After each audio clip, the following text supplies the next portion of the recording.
This channel does not promote any violent, harmful, or illegal activities. All content provided by this channel is meant for an educational purpose only. আসি পরের খবরে। হারোয়ায় মাছের ভেড়ি থেকে বালতি বালতি ভর্তি তাজা বোমা উদ্ধার। খাসবালান্দা পঞ্চায়েতের সামলা এলাকায় বোমা উদ্ধার ঘিরে চাঞ্চল্য। গত বছর গুলিবিদ্ধ হয়ে খুন হন পঞ্চায়েত সদস্য সাহেব আলী, আর খুনে অভিযুক্ত মোহাম্মদ আক্তার হাজি এখন জেলবন্দি। খুনে অভিযুক্ত আক্তার হাজির ভেড়ি থেকেই উদ্ধার হয়েছে এই তাজা বোমা। আপনারা দেখছেন সেই ছবি। বোমা উদ্ধার হওয়াটা বাংলায় কোনো নতুন খবর এখন আর নেই, কারণ বাংলা থেকে প্রতিদিনই কোথাও না কোথাও থেকে বোমা উদ্ধার হয়। আর এবার হারোয়ায় ভেড়ি থেকে উদ্ধার হলো বালতি ভর্তি তাজা বোমা। খাসবালান্দা পঞ্চায়েতের সামলা এলাকায় বোমা উদ্ধার ঘিরে চাঞ্চল্য। গত বছর খুন হন পঞ্চায়েত সদস্য সাহেব আলী। সহকর্মী সৌরভ দত্ত রয়েছেন আমাদের সঙ্গে টেলিফোন লাইনে। সৌরভ, এভাবে বোমা উদ্ধার হওয়ার পিছনে কোনো কারণ রয়েছে? কোনো সংঘর্ষ, কোনো অশান্তি তৈরি করার চেষ্টা ছিল বা কিছু?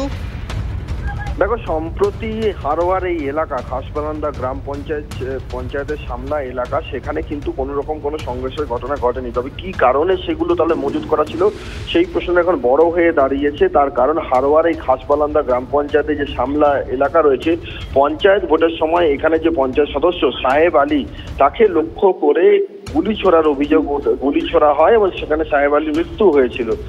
সেই ঘটনায় মূল অভিযুক্ত মোহাম্মদ আক্তার হাজি এখন জেলবন্দি এবং তার মেছো ভেড়ির যে আলা ঘর, সেই আলা ঘর থেকেই তাজা বোমা উদ্ধার হয়েছে। ফলে স্বাভাবিকভাবেই পুরো ঘটনায় সেই পঞ্চায়েত ভোটে কোনো যোগ রয়েছে কিনা সেই বিষয়টা নিয়ে পুলিশ খতিয়ে দেখছে। দীপ, অনেক ধন্যবাদ সৌরভ।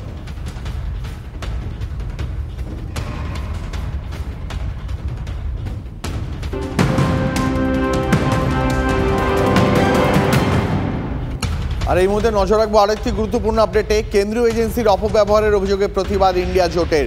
সংসদ চত্বরে বিক্ষোভে সোনিয়া রাহুল সহ বিরোধী দলের নেতারা। দুই সংসদ ভবনের মাঝে প্রতিবাদ বিক্ষোভ।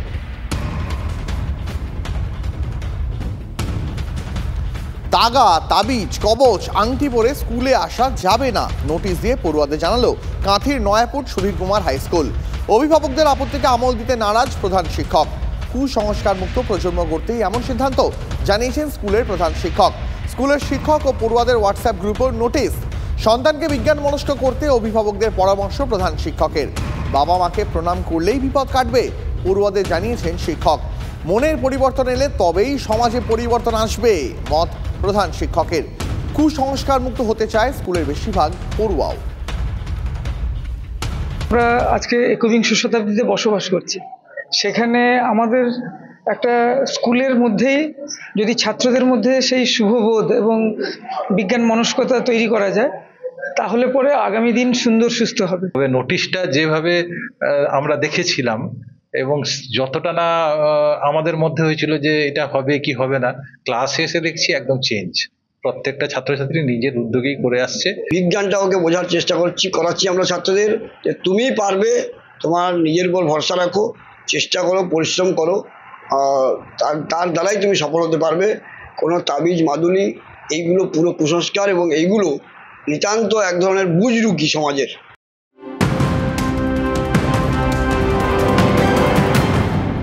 এবার নজর রাখবো দিল্লির দিকে। দিল্লিতে প্রবল বর্ষণের মৃতের সংখ্যা বেড়ে 11, মৃত্যু 4 শিশুরও।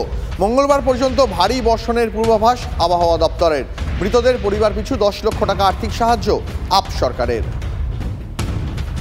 Where a woman has been flogged, physically abused along with a man, and this has been done at a public place, violating their dignity, violating their fundamental right to associate with each other. What puts the entire country to shame is the fact that Mamata Banerjee has not spoken a word on this.